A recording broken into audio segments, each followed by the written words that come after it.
मैंने पूरे गांव के 30 लाख किलो मैंगोस्टीन बेच कर दिए, लेकिन उन्हीं लोगों ने मुझ पर इल्जाम लगा दिया कि मैं उनकी मेहनत की कमाई खा रहा हूँ। उन्होंने कहा कि फल चाहे खेत में सड़ जाएं, लेकिन अब वे मुझे एक भी फल नहीं बेचेंगे। अगले साल मैंने भी उनके गांव के फल खरीदने से साफ इनकार कर दिया और आसपास के दूसरे गांवों की मैंगोस्टीन बेचने लगा। नतीजा ये हुआ कि मैंने पहले से भी ज्यादा मुनाफा कमाया। एक दिन जब मैं घर पहुंचा तो देखा मेरे घर के बाहर पूरा गांव जमा था। रोज ये लोग मुझे देखते ही मुस्कुराकर नमस्ते करते थे, लेकिन आज सबके चेहरे पर अजीब सी बेरुखी थी। कोई भी मुझसे बात नहीं कर रहा था। मैंने पूछा, क्या हुआ? सब बाहर क्यों खड़े हो? अंदर क्यों नहीं आते? इस साल की खरीद का रेट और कॉन्ट्रैक्ट आ चुका है, अंदर आकर बात कर लेते हैं। इतना सुनते ही भीड़ में से किसी ने चिल्लाकर कहा, लो, काला दिल वाला आखिर वापस आ ही गया। चेन तुड़ो, तू कितना नीच निकला। हमारी मेहनत की कमाई हजम कर गया, अब सब उगल। मैंने शांत होकर पूछा, मैंने तुम्हारा पैसा कब हड़पा? अगर बात करनी है तो इंसानों की तरह करो, यूं कीचड़ मत उछालो। सामने से जवाब आया, अब भोला बनने की जरूरत नहीं।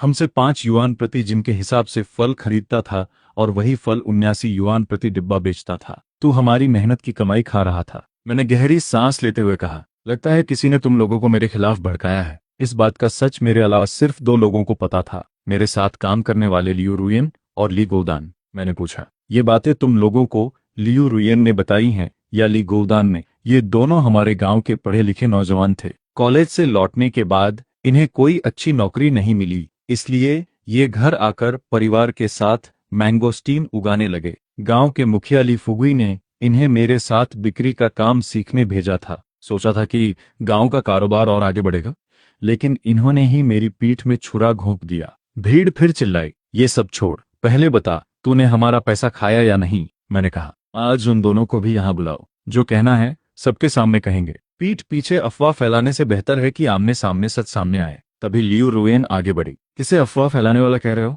हिम्मत है तो बोलो कि तुमने गांव वालों का पैसा नहीं खाया। ली गोदान भी बोला, गांव वालों ने तुम पर भरोसा करके फल तुम्हें सौंपे थे, लेकिन तुमने वही भरोसा तोड़ दिया। हमारे गांव में हर साल लगभग 20 लाख जिन फल निकलते हैं।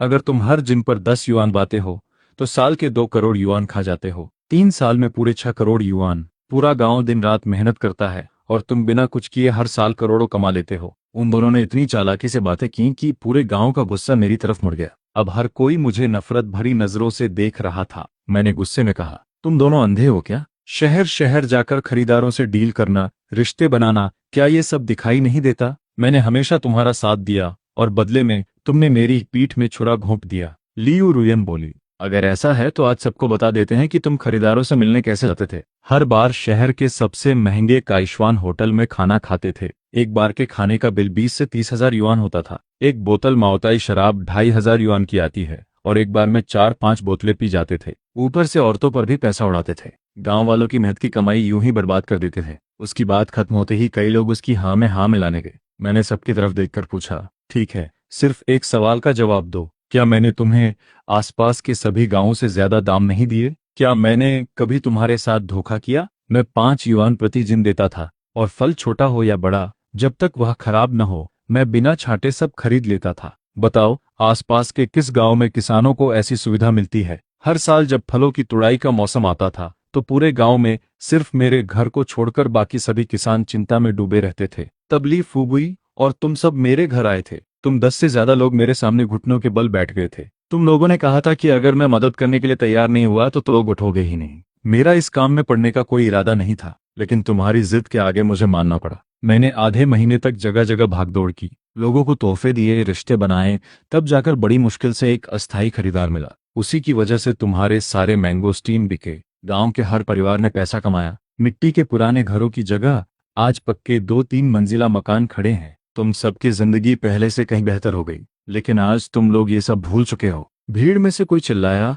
बकवास बंद कर। तू एक डिब्बा 79 युआन में बेचता है और हमें सिर्फ 5 युआन प्रति जिन देता है। इसे तू एहसान कहता है? अगर एक डिब्बा 79 युआन में बिकता है तो हमें भी वही पैसा मिलना चाहिए, वरना तेरे जमीर को जरा भी शर्म नहीं आती। मैंने ठंडे स्वर में जवाब दिया, क्या मुझे कोई खर्चा नहीं करना पड़ता? मजदूरों की मजदूरी कौन देगा? गिफ्ट बॉक्स मुफ्त में आते हैं क्या? ढुलाई का खर्च कौन उठाएगा? और क्या तुम्हें लगता है कि हर फल 79 युआन में बिकता है? 79 युआन वाला डिब्बा सिर्फ 130 ग्राम से बड़े प्रीमियम फल का होता है। तुम सब इतने सालों से खेती कर रहे हो, बताओ एक खेत में 130 ग्राम से बड़े फल कितने निकलते हैं? मैंने चारों तरफ नजर दौड़ाई, पूरा माहौल शांत हो गया। सभी लोग सिर झुकाकर खड़े थे। कोई भी मेरी आंखों में देखने की हिम्मत नहीं कर रहा था। मैंने कहा, 30% भी नहीं, बाकी के 70% फलों के बारे में तुम में से किसी ने कभी सोचा?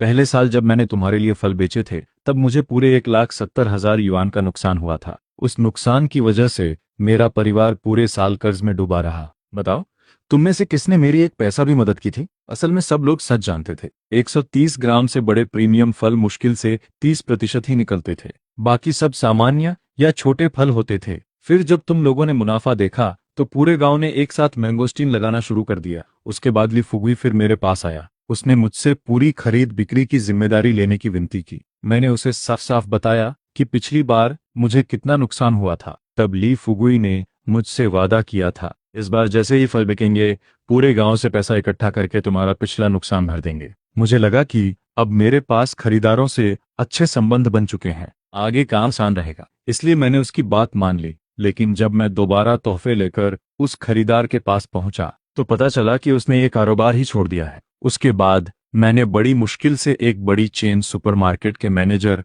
सन साहब से संपर्क बनाया। उनसे रिश्ता बनाने में जो खर्च हुआ और ली फुगुई ने जो वादा किया था, क्या तुम लोगों ने उसमें से एक भी बात पूरी की? आज उल्टा मेरे घर आकर मुझे ही घेर रहे हो। भीड़ में से फिर आवाज आई, हमें बेवकूफ मत समझ, अगर सिर्फ 30% फल ही प्रीमियम है तब भी तो खूब पैसा कमाता है, आज इसका हिसाब देकर ही जाएगा। इतने में एक बुजुर्ग आ गया है, चेन तुड़ो, जब गांव वालों ने तुमसे मदद मांगी थी तब मदद करना तुम्हारा फर्ज था। पूरा गांव तुम्हें बचपन से जानता है, तू इतना लालची कैसे हो गया? अगर हर कोई तेरी तरह सोचने लगे तो हमारा गांव बर्बाद हो जाएगा। दूसरे बुजुर्ग ने मेरे पिता की तरफ देखकर कहा, चेन दाशान, देख अपने बेटे को, कैसा लालची बेटा पैदा किया है तूने। हम लोग पूरे साल खेतों में खून पसीना बहाते हैं, बस इसी उम्मीद में कि फसल बिकेगी तो घर चलेगा, लेकिन तुम्हारा बेटा हमारे ही नाम पर करोड़ों कमाता रहा।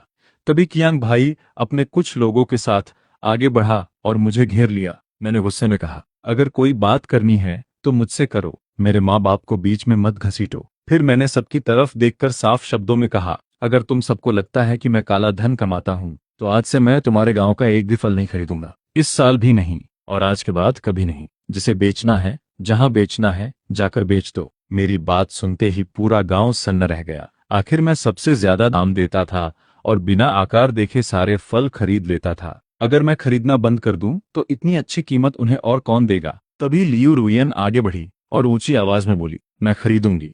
अगर चेन तुडोऊ नहीं खरीदेगा तो मैं और ली गोदान गांव के सारे मैंगोस्टीन खरीदेंगे। हम वादा करते हैं कि गांव वालों से एक पैसा भी मुनाफा नहीं कमाएंगे। हाल ही में हमने कई खरीदारों से बात की है। हमारे गांव के फल अच्छी क्वालिटी के हैं, पैदावार भी ज्यादा है, इसलिए इन्हें बेचने की कोई चिंता नहीं है। आप सब निश्चिंत रहिए, हम कभी किसी की मेहनत की कमाई नहीं खाएंगे। जब किसी और ने यह जिम्मेदारी उठा ली तो मुझे भी राहत मिली। मैंने मुस्कुराकर कहा, अच्छा है, उम्मीद करता हूं कि तुम दोनों मुझसे भी बेहतर काम करोगे। अब गांव वालों को नया सहारा मिल गया था। जो लोग पहले मेरी तारीफ करते नहीं थकते थे, अब वही सारी बातें लियू रुयन और ली गोदान के लिए दोहराने लगे। बस नाम बदल गए थे, बाकी एक शब्द तक नहीं बदला था। गांव वाले धीरे धीरे वहां से चले गए। अगले दिन मैं गाड़ी लेकर पड़ोसी गांव की तरफ निकल पड़ा। हालांकि अब मैं अपने गांव के फल नहीं खरीद रहा था, लेकिन दूसरे खरीदारों के साथ किया हुआ मेरा कॉन्ट्रैक्ट अभी भी बाकी था। मुझे तय समय से पहले 30 लाख किलो मैंगोस्टीन पहुंचाने थे। अगर 10 सितंबर तक माल नहीं पहुंचा तो हर दिन की देरी पर भुगतान का 15% काट लिया जाता। मैं शीजिया गांव के बाग में पहुंचा। मैंने एक फल तोड़कर उसका छिलका ही उतारा था कि पीछे से किसी ने आवाज लगाई, दिन दहाड़े फल चुराते पड़े गए क्या? मैंने पीछे मुड़कर देखा, फिर सामने वाली महिला मुस्कुराकर बोली, अरे ये तो चेन साहब हैं, आपने मुझे पहचाना नहीं? उसने अपना घास का टोपी उतार दी। मैंने ध्यान से देखा लेकिन पहचान नहीं पाया। वह मुस्कुराई और हाथ बढ़ाकर बोली, कोई बात नहीं, फिर से परिचय कर लेते हैं। मेरा नाम ली शियाओमिंग है, मैं शीजिया गांव की सचिव हूँ। मैंने भी मुस्कुराकर उससे हाथ मिलाया। आपसे मिलकर खुशी हुई सचिव ली। वह बोली, मैं आपको हमारे गांव के मैंगोस्टीन दिखाने लाई हूँ, जरा देखिए तो सही कैसे हैं। उसने एक पड़ा हुआ फल तोड़कर मेरी तरफ बढ़ाया। चक्कर देखिए, हमारे गांव के फल तुम्हारे गांव से किसी भी तरह कम नहीं है। पूरा गांव धूप वाली ढलान पर बसा है, इसलिए यहाँ धूप भरपूर मिलती है। मैंने फल चखा, स्वाद काफी अच्छा था। मैंने कहा, अगर थोड़ा और पक जाए तो स्वाद और भी बढ़िया हो जाएगा। वह मुस्कुराकर बोली, तो बताइए, हमारे गांव के फल खरीदने में दिलचस्पी है? वैसे तुम्हारे गांव में जो कुछ हुआ उसकी खबर मुझे मिल चुकी है। उसकी बात सुनकर मैं थोड़ा चौंक गया, लेकिन फिर सोचा दोनों गांव इतने पास हैं और रिश्तेदारियां भी हैं। ऐसी खबर फैलना कोई बड़ी बात नहीं थी। मैंने पूछा, तुम्हारे गांव में कुल कितनी पैदावार होती है? उसने जवाब दिया, लगभग 10 लाख किलो। कुछ साल पहले हमारी पैदावार तुम्हारे गांव से भी ज्यादा थी, लेकिन खरीद का भाव अच्छा नहीं मिलता था। ऊपर से सड़क भी ठीक नहीं थी, इसलिए पिछले 2 सालों में बहुत से लोगों ने खेती ही छोड़ दी। अब उत्पादन आधे से भी कम रह गया है। उसकी आवाज में अफसोस साफ झलक रहा था। मैंने भी सिर हिलाकर सहमति जताई, लेकिन मन ही मन सोच रहा था, मेरे कॉन्ट्रैक्ट के लिए अभी भी बहुत ज्यादा फल कम पड़ रहे हैं। मैंने तुरंत कोई जवाब नहीं दिया। शायद उसे लगा कि मैं मना करने वाला हूँ। वह जल्दी से बोली, चेन साहब, आप चिंता मत कीजिए, अब हमारे गांव तक सड़क बन चुकी है। बड़ी गाड़ियां सीधे बाग तक आ सकती हैं। अगर कहीं दिक्कत हुई तो हम खुद फल उठाकर सड़क तक पहुंचा देंगे। मैं मुस्कुराकर कहा, सचिवली, बात वो नहीं है।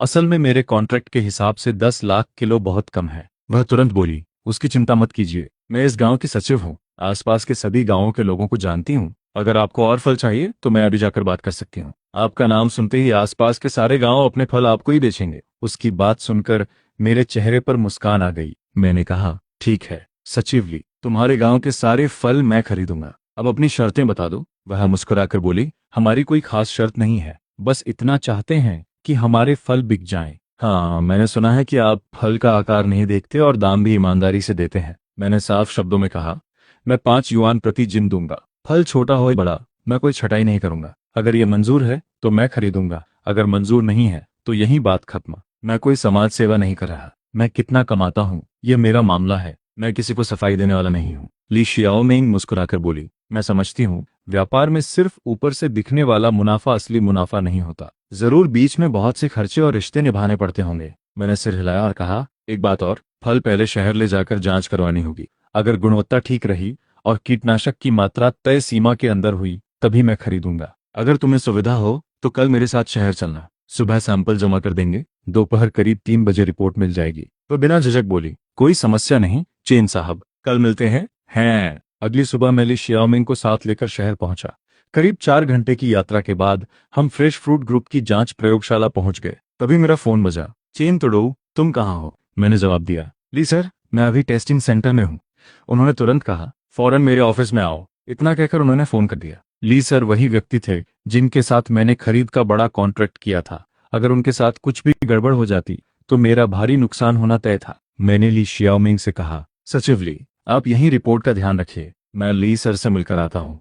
पिछली घटना के बाद मैंने तय कर लिया था कि अब किसी बाहरी आदमी को अपने बड़े ग्राहकों से नहीं मिलवाऊंगा। सावधानी ही सबसे बेहतर थी। जैसे ही मैं ऑफिस पहुंचा, ली सर ने नाराज होकर कहा, चेन तुडो, तुम्हारे लोग बड़े बदतमीज हैं। मैं तुरंत बोला, ली सर, आप गलत समझ रहे हैं, वे मेरे लोग नहीं हैं। उन्होंने भौहें चढ़ाकर पूछा, अगर तुम्हारे लोग नहीं हैं तो फिर तुम्हारा नाम लेकर मेरे पास क्यों आए हैं? इतने में ल्यूरुयन आगे बढ़ी और बोली, हम आपके साथ व्यापार की बात करने आए हैं। इतना परेशान होने की जरूरत नहीं है, हम मैंगोस्टीन चेन तुडो से भी कम कीमत पर देंगे। शायद आपको अभी तक पता नहीं है कि अब चेन गांव के सारे मैंगोस्टीन की जिम्मेदारी हमारी है। चेन तुडो का अब इस काम से कोई लेना देना नहीं है, तो अब आप इन बेकार लोगों को बाहर जाने के लिए कह सकते हैं। ली सर ने मेरी तरफ देखा। चेन तुडो, आखिर मामला क्या है? मैंने शांत स्वर में कहा, जो ये कह रहे हैं वो सही है, अब चेन गांव के फल खरीदने का काम मेरा नहीं रहा। ली सर ने मेज पर हाथ मारते हुए कहा, मुझे इससे कोई मतलब नहीं। हमारे बीच सफेद कागज पर साफ साफ लिखा हुआ कॉन्ट्रैक्ट है। मुझे 20 लाख जिन रेड हार्ट मैंगोस्टीन चाहिए। अगर तुम समय पर माल नहीं पहुंचा पाए तो तुम्हें दोगुना हर्जाना देना पड़ेगा। मैंने आत्मविश्वास से कहा, आप निश्चिंत रहिए ली सर, मैं तय मात्रा का एक भी जिन कम नहीं होने दूंगा। इतने में लियू रुयन हंसते हुए बोली, ली सर, इसकी बातों में मत आइए। अब चेन गांव के सारे फल हमारे पास है, इसके पास माल आएगा कहाँ से? और अगर कहीं से लाएगा भी तो जरूर घटिया फल लाकर आपको धोखा देगा। वह मेरी तरफ तिरस्कार से देखने लगी। ली सर बिना कुछ बोले उसे देखते रहे। उसे लगा कि शायद उनकी बात असर कर रही है। तभी ली गोदान आगे बढ़ा, ली सर, बिल्कुल वही फल जो चेन तुडो आपको 5 युआन प्रति जिन में देता है, हम वही सिर्फ 4.5 युआन प्रति जिन में देंगे। अब तो आपको हमारी ईमानदारी पर भरोसा हो गया होगा। 20 लाख जिन पर प्रति जिन 50 फेन कम, यानी सीधे 10 लाख युआन की बचत। जब भी वे ली सर को मनाने में सफल नहीं हुए तो उन्होंने और भी कम दाम की पेशकश कर दी। ली सर कुछ पल चुप रहे, फिर मुस्कुराते हुए दोनों देखने लगे। बस उसी एक मुस्कान से लियू रुयन को लगा कि सौदा लगभग पक्का हो गया है। दोनों बड़े उत्साह से कैलकुलेटर निकालकर ली सर को हिसाब समझाने लगे। उसी समय ऑफिस का दरवाजा जोर से खुला। सुरक्षा गार्डों का एक दल अंदर घुस आया। ली सर ठंडी हंसी हंसते हुए बोले, 4.5 युआन प्रति जिन। क्या तुम लोग स्वर्ग के अमर फल बेच रहे हो? चेन तुड़ो मुझे 1 युआन प्रति जिन में भी माल देता है। इन दोनों को अभी के अभी बाहर निकालो, और आज के बाद अगर ये दोनों दोबारा यहाँ दिखाई दिए तो सबसे पहले तुम्हारी नौकरी जाएगी। आदेश मिलते ही गार्ड दोनों पर टूट पड़े। लियू रुयन और ली गोदान को घसीटते हुए बाहर ले जाया गया।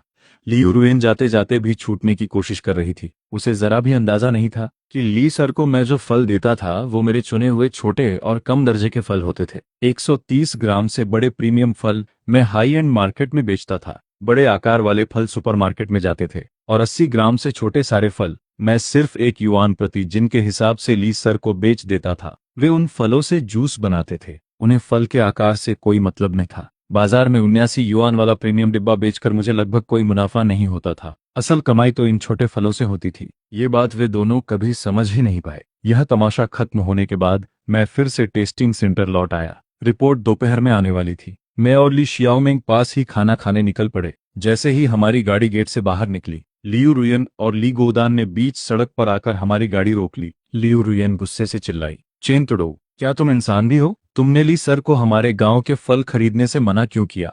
क्या तुम पूरे गांव की रोजी रोटी छीनना चाहते हो? मैंने खिड़की नीचे करते हुए कहा, तुम्हारे गांव के फल अब मेरे जिम्मे नहीं है। ये तुम्हारी समस्या है, अब रास्ते से हट जाओ। ली गोदान दांत पीसते हुए बोला, शहर में सिर्फ वही एक खरीदार नहीं है, और भी बहुत लोग मैंगोस्टीन खरीदते हैं। चेन तुड़ो, तुम बस इंतजार करो। मैं बिना जवाब दिए गाड़ी लेकर निकल गया। रास्ते में मुझे अचानक याद आया कि मैं इन्हें पहले कई खरीदारों से मिलवा चुका हूँ। अगर इन्होंने मेरा नाम लेकर फिर धोखा दिया तो मुसीबत मेरे सिर आएगी। मैंने तुरंत एक एक करके सभी खरीदारों को फोन लगाया। वांग साहब, ध्यान से सुनिए, कुछ लोग मेरा नाम लेकर जगह जगह लोगों को धोखा दे रहे हैं। आज तो फ्रेश फ्रूट ग्रुप के लिए सर भी इनके झांसे में आने वाले थे। अगर मैं खुद आपके पास ना आऊं तो किसी और की बात पर बिल्कुल भरोसा मत कीजिए, वरना बाद में जो भी नुकसान होगा उसकी जिम्मेदारी नहीं होगी। दोपहर तक जांच रिपोर्ट भी आ गई। शीजिया गांव के सभी मैंगोस्टीन गुणवत्ता परीक्षण में पास हो गए। जैसा मैंने सोचा था बिल्कुल वैसा ही हुआ। वापसी के रास्ते में मेरे पास कई खरीदारों के फोन आए। सभी ने एक ही बात कही,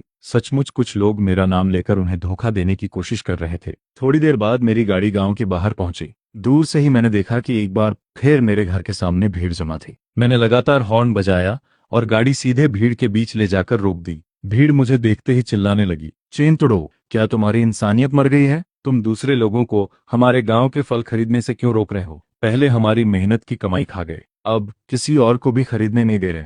अगर आज हमें जवाब नहीं मिला तो हम तुम्हें छोड़ेंगे नहीं। मेरे माता पिता के चेहरे गुस्से से कांप रहे थे। वे कुछ कहना चाहते थे लेकिन शब्द ही नहीं निकल रहे थे। मैंने चारों तरफ नजर दौड़ाई और पूछा, लियू रुयन और ली गोदान कहाँ हैं? उन्हें बाहर बुलाओ। अगर कोई बात है तो सीधे सामने आकर करें। भीड़ में से किसी ने कहा, तुम दोनों बच्चों को डराना चाहते हो, हम ऐसा कभी नहीं होने देंगे। मैंने ठंडे स्वर में कहा, अगर वे बाहर नहीं आए तो मैं सीधे पुलिस में रिपोर्ट करूंगा। उन्होंने मेरा नाम लेकर लोगों को धोखा दिया है और मेरे खिलाफ झूठी अफवाहें फैलाई है। अब जाकर पुलिस के सामने सफाई दें। मेरी बात पूरी होते ही सामने वाले आंगन से लियू रुयन और ली गोदान बाहर निकल आए। दोनों के चेहरे पर साफ घबराहट थी। मैंने उनकी तरफ देखते हुए कहा, या तो अभी सब सच सच बता दो, वरना पुलिस स्टेशन चलकर बताना। लियू रुयन तुरंत बोली, हमने कुछ नहीं किया। गांव वाले खुद समझदार हैं, उन्हें सही और गलत का फर्क पता है। तभी एक बुजुर्ग ने सबको डांटते हुए कहा, बस करो, हर बात पर पुलिस पुलिस मत किया करो। सब अपने अपने घर जाओ और खाना बनाओ। भीड़ धीरे धीरे लौटने लगी, लेकिन तभी लियू रुयन ने फिर एक नया खेल खेल दिया। वह जोर से बोली, सब लोग एक खुशखबरी सुन लो। चेन तुडो ने 20 लाख जिन मैंगोस्टीन का कॉन्ट्रैक्ट किया है। अगर वह समय पर माल नहीं पहुंचा पाया तो उसे दोगुना हर्जाना देना पड़ेगा। इतना सुनते ही पूरा माहौल बदल गया। अब किसी को इस बात से मतलब नहीं था कि लियू रुयन को खरीदार मिला या नहीं। सबके चेहरे पर सिर्फ एक ही खुशी थी, अगर मैं मुसीबत में फंसूंगा। लियू रुयन मुस्कुराकर बोली, चेन तुडो, अगर अभी पूरे गांव से माफी मांग लो, हर परिवार को 2-2 लाख युआन वापस कर दो और फिर 5 युआन प्रति जिनके हिसाब से हमारे फल खरीद लो, तो हम इस बारे में सोच सकते हैं। उसका इरादा एक तीर से 3 निशाने लगाने का था। पहला, मुझसे माफी मंगवाना। दूसरा, मुझसे पैसे निकलवाना। और तीसरा, आखिर में मुझे ही गांव का अच्छा इंसान साबित करना। लेकिन मैं कुछ बोल पाता उससे पहले ही गांव वालों में आपस में बहस शुरू हो गई। कोई 2 लाख मांग रहा था तो कोई एक परिवार के लिए 10 लाख की मांग करने लगा। मैंने अपने माता पिता का हाथ पकड़ा, घर के अंदर गया और दरवाजा बंद कर लिया। उन्हें बाहर जितना झगड़ना था झगड़ते रहें, मुझे कोई फर्क नहीं पड़ता था। घर के अंदर आते ही मेरे पिता ने गंभीर आवाज में कहा, हमारे बाग में किसी ने तोड़फोड़ कर दी है। दक्षिण पश्चिम वाली 2 बीघा जमीन के सारे फल जमीन पर गिरा दिए गए हैं। करीब 300 से 400 किलो का नुकसान हुआ है। ये काम किसी इंसान ने जानबूझकर किया है। मैं गुस्से में भर गया। मैं अभी जाकर दोषियों पकड़ना चाहता था, लेकिन पिताजी ने मुझे रोक लिया। उन्होंने कहा, रहने दे, तू गांव वालों की आदत नहीं जानता क्या? ऐसे काम करते हुए किसी को रंगे हाथ पकड़ भी ले तो भी कुछ नहीं होगा। ये सब 50-60 नहीं, 70-80 साल के बूढ़े लोग हैं। किसी को दिल की बीमारी है, किसी को लकवा है। अगर उनमें से कोई जमीन पर गिर गया और कह दिया कि तूने धक्का दिया तो उल्टा तू ही फंस जाएगा। मैं कुछ देर सोचा। पिताजी सही कह रहे थे। ऐसे मामलों में कहीं इंसाफ नहीं मिलता।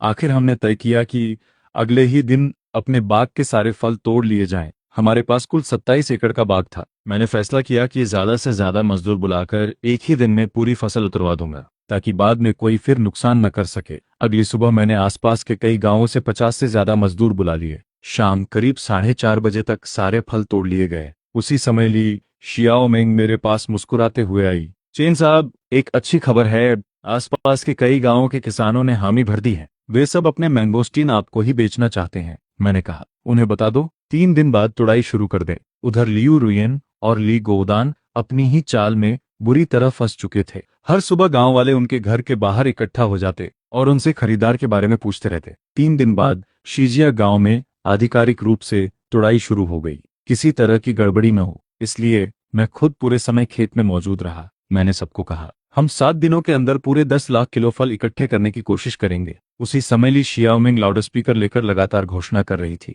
ध्यान रखें, सड़े हुए फल मत डालिए, कीड़े लगे हुए फल बिल्कुल मत मिलाइए, खराब फल किसी भी हालत में टोकरी में नहीं जाने चाहिए। हर साल सबसे पहले हमारे गांव में मैंगोस्टीन की तुड़ाई शुरू होती थी, लेकिन इस बार सबसे पहले शीजिया गांव में तुड़ाई हो रही थी। यह देखकर हमारे गांव के बहुत से लोग तमाशा देखने आ गए। देखते देखते वे लोगों को भड़काने भी लगे। चेन तुड़ो को फल बेचकर तुम लोग बहुत बड़ा घाटा कर रहे हो। वो हर जिन पर तुमसे 10 युआन कमाता है। दूसरा बोला, हाँ, हमारे गांव के 20 लाख जिन फलों पर वो बिना कुछ किए करोड़ों कमा लेता था। इतना लालची आदमी तुम लोगों का भला कैसे करेगा? लेकिन शीजिया गांव के लोगों ने उनकी एक भी बात पर भरोसा नहीं किया। एक किसान गुस्से में बोला, ऐसी झूठी बातें मत फैलाओ, चेन साहब बहुत अच्छे इंसान है। दूसरा भी बोला, पहले तुम्हारे गांव के फल सिर्फ 4 युआन प्रति जिन बिकते थे। चेन साहब की वजह से ही 5 युआन प्रति जिन मिलने लगे। इतना ही नहीं, वे छोटे बड़े सभी फल खरीदते हैं। 1 एकड़ में ही कई हजार युआन ज्यादा मिल जाते हैं। तुम लोगों की बातों में हम नहीं आने वाले। लेकिन चेन गांव के लोग फिर भी हार नहीं माने। वे बार बार कहते रहे, ये हमारी खून पसीने की कमाई है। वो कुछ किए बिना करोड़ों कमाता है। ये हमारे खून पर पल रहा है। इतना सुनते ही शीजिया गांव के कई किसान गुस्से से अपने दस्ताने उतारकर उनके सामने आ गए। उन्होंने उन्हें चारों तरफ से घेर लिया। एक किसान ने ऊंची आवाज में कहा, चेन साहब अच्छे इंसान हैं, ये पैसा कमाने का पूरा हक उन्हें है। दूसरा बोला, अगर इतना ईमानदार आदमी भी पैसा नहीं कमाएगा तो फिर दुनिया में आए नाम की कोई चीज नहीं बचेगी। तीसरा बोला, सुना है इस साल चेन साहब ने तुम्हारे गांव के फल खरीदने से मना कर दिया है, इसलिए तुम लोग जानबूझकर यहाँ आकर उनकी बदनामी कर रहे हो। बाकी लोग भी एक साथ चिल्ला उठे, हाँ बिल्कुल यही बात है। चेन गांव वाले, अभी के अभी हमारे गांव से निकल जाओ। अपने ही झूठ में फंसे चेन गांव के लोग चुपचाप सिर झुकाकर वापस लौट गए। कुछ दिन बाद आसपास के बाकी गांवों में भी तुड़ाई शुरू हो गई। अब चेन गांव के लोग सचमुच घबरा गए। हर सुबह उठते ही वे लियू रुयन के घर पहुंच जाते और पूछते, रुयन, तुम और गोदान खरीदार लेकर आए या नहीं? फल पेड़ों से गिरने लगे हैं, अगर जल्दी नहीं बिके तो सब सड़ जाएंगे। तभी मेरी नजर वहां पड़ी। मुझे देखते ही लियू रुयन ने जानबूझकर अपनी आवाज ऊंची कर ली। वह बोली, सब लोग चिंता मत करो, हमने खरीदार ढूंढ लिया है। 130 ग्राम से बड़े प्रीमियम फल 79 युआन प्रति डिब्बा बिकेंगे। 90 से 130 ग्राम वाले बड़े फल 39 युआन प्रति डिब्बा बिकेंगे। एक डिब्बे में 5 जिसे भी ज्यादा फल आते हैं, यानी एक जिन का दाम 15 युआन से भी ज्यादा मिलेगा। इतना सुनते ही गांव वाले खुशी से उछल पड़े। क्या सच में? रुयन, तुम मजाक तो नहीं कर रही? लियू रुयन ने मुस्कुराते हुए कहा, मैं अपने चरित्र की कसम खाकर कहती हूँ, हम तुम्हें कभी धोखा नहीं देंगे। सब लोग तुड़ाई शुरू कर दो, बस खरीदार आने का इंतजार करो। उसकी बात सुनते ही पूरे गांव में उत्साह की लहर दौड़ गई। लोग खुशी खुशी अपने बागों की तरफ भागने लगे। कोई बोला, रुयन और गोदान सच में बहुत काबिल निकले, कुछ लोगों से तो 100 गुना बेहतर हैं। फिर वे मेरी तरफ देखकर बोले, चेन तुड़ो, देखा, तुम्हारे बिना भी हमारा काम चल सकता है। तुम जैसे लालची व्यापारी के बिना हम और ज्यादा कमाएंगे। मैं हल्का सा मुस्कुराया और बोला, उम्मीद करता हूँ कुछ दिनों बाद भी तुम लोग इसी तरह मुस्कुराते रहो। इतना कहकर मैं वहां से चला गया। 7 दिन बाद शीजिया गांव की पूरी तुड़ाई सफलतापूर्वक पूरी हो गई। उस दोपहर मैं शहर से काम निपटाकर वापस लौट रहा था। जब लियू रुयन के घर के सामने से गुजरा तो देखा उसका घर पूरी तरह तहस नहस हो चुका था। दोनों बड़े लोहे के गेट पर गोबर फेंका गया था। पूरी जगह से इतनी बदबू आ रही थी कि मुझे उल्टी आने लगी। जब मैं अपने घर पहुंचा तो देखा इस बार फिर मेरे घर के बाहर भीड़ लगी हुई थी। मुझे देखते ही सब लोग मेरी तरफ दौड़ पड़े। एक किसान हाथ जोड़कर बोला, चेन तोड़ो, हमारे फल खरीद लो, न तुम्हें माफी मांगनी पड़ेगी न कोई पैसा वापस करना होगा, बस 5 युआन प्रति जिन दे दो। दूसरा रोते हुए बोला, मेरे बाग को तैयार करने में 4 साल लग गए, इस साल पहली बार 3000 जिन की पैदावार हुई है, अगर कोई खरीदार नहीं मिला तो मैं पूरी तरह बर्बाद हो जाऊंगा। एक और औरत रोते हुए बोली, मेरा बच्चा अभी पढ़ाई कर रहा है, घर में बीमार लोग भी हैं, हमारा पूरा परिवार इन्हीं फलों के सहारे जी रहा है, तुम ही हमारी आखिरी उम्मीद हो। फिर किसी ने शर्मिंदा होकर कहा, पिछली बार गलती हमारी थी, हमने ली रुयन और ली गोदान की बातों पर भरोसा कर लिया, उन दोनों ने एक जिन फल भी नहीं बिकवाया, उल्टा हम सबका लाखों का नुकसान करवा दिया और अब दोनों गांव छोड़कर भाग गए हैं। तब मुझे समझ आया कि उनके घर पर हमला क्यों हुआ था, वे सचमुच गांव छोड़कर भाग चुके थे। मैंने भीड़ पर एक नजर डाली, मुझे ली फुगुई कहीं दिखाई नहीं दिया, शायद उसके घर का भी यही हाल हुआ होगा। ये सोचकर मेरे चेहरे पर हल्की मुस्कान आ गई। मैंने शांत स्वर में कहा, माफ कीजिए, अब मैं तुम्हारे फल नहीं खरीद सकता। भीड़ में से किसी ने तुरंत कहा, यह कैसे हो सकता है, तुमने आसपास के सभी गांवों के फल खरीद लिए, तो अपने ही गांव के फल क्यों नहीं खरीद सकते? हम सब कई पीढ़ियों से रिश्तेदार हैं, तुम बाहरी लोगों की मदद कर सकते हो लेकिन अपने ही गांव वाल की नहीं। मेरी बात सुनते ही सब फिर से बेचैन हो गए। कुछ देर पहले तक हाथ जोड़ रहे लोग अब फिर उसी पुराने लहजे में बात करने लगे। भीड़ में से एक आदमी मेरे सामने आकर घुटनों के बल बैठ गया। वह ली फुगुई था। उसने हाथ जोड़ते हुए कहा, बेटा मैं तुझसे हाथ जोड़ता हूँ, हमारे फल खरीद ले। क्या तू सचमुच चाहता है कि पूरे गांव की फसल खेतों में सड़ जाए? मैं मन ही मन हंस पड़ा। फिर वही पुराना नाटक, हर बार घुटनों पर बैठकर लोगों की भावनाओं का फायदा उठाना। इस बार मैंने भी ठान लिया था, देखता हूँ ये सच में घुटनों पर बैठता है या नहीं। तभी उसके साथ आए कुछ लोग बोल पड़े, चेन तुड़ो, ली फुगुई तुमसे उम्र में इतने बड़े हैं, तुम उन्हें घुटनों पर कैसे बैठा सकते हो? अगर ये बात बाहर फैल गई तो लोग तुम्हें कभी माफ नहीं करेंगे। मैंने उनकी बात का कोई जवाब नहीं दिया। फिर ली फुगुई बोला, अब फलों का सबसे अच्छा समय निकल चुका है, अगर और देर हुई तो सारे फल नरम होकर खराब हो जाएंगे। इतने नरम फल अब कौन खरीदेगा? उसकी बात सही थी। अब सितंबर का मध्य चल रहा था, फल पूरी तरह पक चुके थे। इतनी दूर पहाड़ी रास्तों से ले जाते समय आधे फल रास्ते में ही खराब हो जाते। सिर्फ हमारे गांव के 20 लाख जिन फल तोड़ने में ही कम से कम 10 दिन लगते। 10 दिन बाद तो कुछ भी बेचने लायक नहीं बचता। मैंने साफ कहा, अब कोई भी खरीदार ये फल लेने की हिम्मत नहीं करेगा। मेरी बात सुनते ही ली फुगुई का चेहरा बदल गया। जब उसे लगा कि विनती से बात नहीं बनेगी तो उसने अपना असली रंग दिखा दिया। वह गरज कर बोला, चेन तुड़ो, ज्यादा अकड़ मत दिखा, आज तुम्हें ये फल खरीदने ही पड़ेंगे। उसके इतना कहते ही दरवाजे से कुछ बहुत बूढ़े आदमी अंदर आए। कोई लाठी के सहारे चल रहा था, कोई ठीक से खड़ा भी नहीं हो पा रहा था। मैं उन सभी को अच्छी तरह पहचानता था। किसी को लकवा था, किसी को दिल की बीमारी, तो किसी को पार्किंसन। हर किसी की उम्र 80 साल से भी ज्यादा थी। मेरे पिता भी उन्हें दादा कहकर बुलाते थे। उनमें से एक बूढ़ा बोला, चेन तुड़ो, कुछ साल पहले यांग साहब को याद है? वो तुमसे ज्यादा काबिल थे, लेकिन आखिर में लाखों का नुकसान उठाना पड़ा।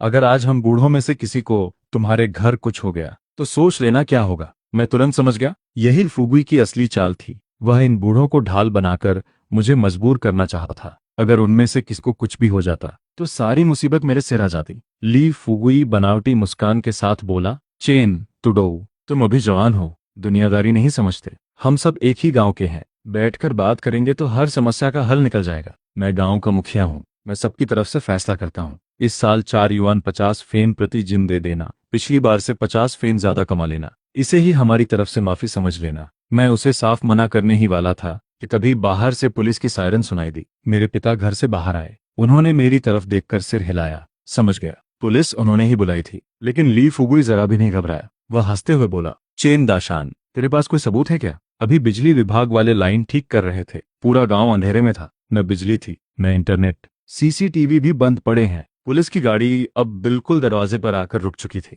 फिर भी ली फुगुई के चेहरे पर डर का नाम नहीं था। उल्टा उसने पीछे खड़े लोगों को आंखों से इशारा किया। मैं समझ गया, वह फिर कोई गंदी चाल चलने वाला है। मैंने मुस्कुराकर कहा, किसने कहा कि मेरे पास सबूत नहीं है? मेरी गाड़ी का डैश कैम शुरू से सब रिकॉर्ड कर रहा है। जब से मैं यहाँ आया हूँ, आंगन की हर एक हरकत कैमरे में रिकॉर्ड हो चुकी है। बेहतर होगा कि सच सच सब बता दो, वरना जेल जाने के लिए तैयार रहना। इतना कहते ही पुलिस वाले अंदर आ गए। मैंने जानबूझकर ऊंची आवाज में कहा, तुम लोगों का बेटा पहले ही तुम्हें इतनी बड़ी मुसीबत में डाल चुका है। फल नहीं बिके, लाखों का नुकसान हो गया, अब क्या उसके लिए जेल भी जाओगे? मेरी बात सुनते ही और सामने पुलिस को देखकर कई लोगों का हौसला टूट गया। एक आदमी घबराकर बोला, पुलिस साहब, हमारा इससे कोई लेना देना नहीं है। हमें तो ली फुगुई ने बहला फुसलाकर यहाँ लाया था। उसी ने कहा था कि चेन तुडो को घेरकर मजबूर करो, तभी वह हमारे फल खरीदेगा। दूसरा आदमी भी तुरंत बोल पड़ा, उस साहब, मेरे दादाजी तो 87 साल के हैं, उन्हें कुछ भी समझ नहीं है। ली फुगुई ने ही उन्हें यहाँ लाकर खड़ा किया था।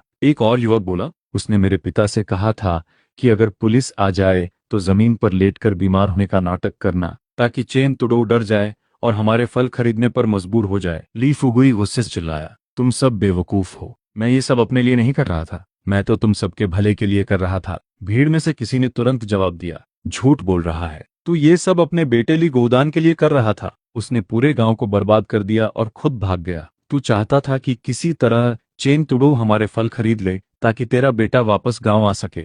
अब सबूत भी थे, गवाह भी थे। ली फुगुई के पास बचने का कोई रास्ता नहीं था। पुलिस ने भीड़ को वहां से हटा दिया। मुझे और ली फुगुई को भी आगे की कार्रवाई के लिए थाने ले जाया गया। थाने से बाहर निकलने के बाद मैंने सोचा कि अगर अभी गांव वापस गया तो लोग फिर मेरे घर के सामने आकर रोना धोना शुरू कर देंगे, इसलिए मैं कुछ देर बाद ही घर लौटा। लेकिन जैसा मैंने सोचा था वैसा ही हुआ। घर के बाहर फिर से गांव वाले खड़े थे। मैंने सबकी तरफ देखकर कहा, चाचा ताऊ, दादा दादी, ऐसा नहीं है कि मैं तुम्हारे फल खरीदना नहीं चाहता। असल बात यह है कि अब कोई खरीदार इन्हें खरीदना ही नहीं चाहता। जरा खुद सोचो, फल इतने नरम हो चुके हैं कि भुने हुए शकरकंद जैसे लग रहे हैं। हमारे यहाँ पहाड़ी रास्ते हैं, गांव से बाहर निकलने से पहले ही आधे फल खराब हो जाएंगे। ऐसे फल कौन खरीदेगा? अब जबकि ली फुगुई वहां नहीं था। गांव वाले पहले से कहीं ज्यादा शांत थे। मैंने करीब 1 घंटे तक उन्हें प्यार से समझाया। आखिरकार सबको सच्चाई समझ आ गई। कुछ ही देर में पूरा गांव फूट फूट कर रोने लगा। फिर न जाने किसने शुरुआत की और देखते ही देखते सभी लोग ली फुगुई के घर की तरफ दौड़ पड़े।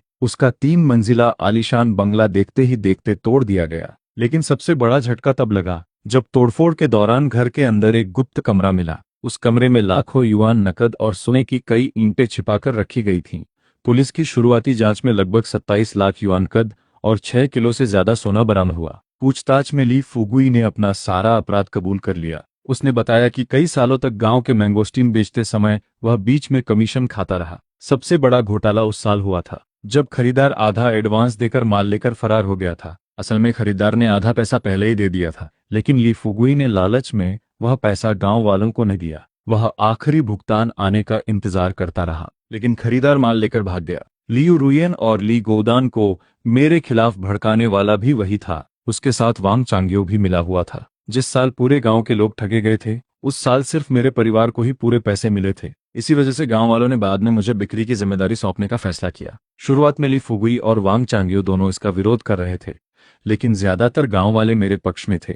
मजबूरी में उन्हें यह काम मुझे सौंपना पड़ा। इसके बाद मेरा काम लगातार बढ़ता गया। उन दोनों के लिए उसमें दखल देना नामुमकिन हो गया। जब लियू रुयन और ली गोदान कॉलेज से वापस आए तो उन्हें लगा कि अब फिर से ये कारोबार उनके हाथ में आ सकता है। यहीं से सारी साजिश शुरू हुई। 3 महीने बाद शहर की मध्यवर्ती अदालत में ली फुगुई और वांग चांग्यो के भ्रष्टाचार के मामले की सुनवाई हुई। अदालत ने पाया कि ली फुगुई ने कुल 43 लाख से अधिक युआन का गबन किया था। उसे आजीवन कारावास की सजा सुनाई गई और उसकी सारी संपत्ति जब्त कर ली गई। वहीं वांग चांग्यो ने 24 लाख से अधिक युआन का गबन किया था। उसे 12 साल की जेल की सजा सुनाई गई और उसकी पूरी संपत्ति भी सरकार ने जब्त कर ली।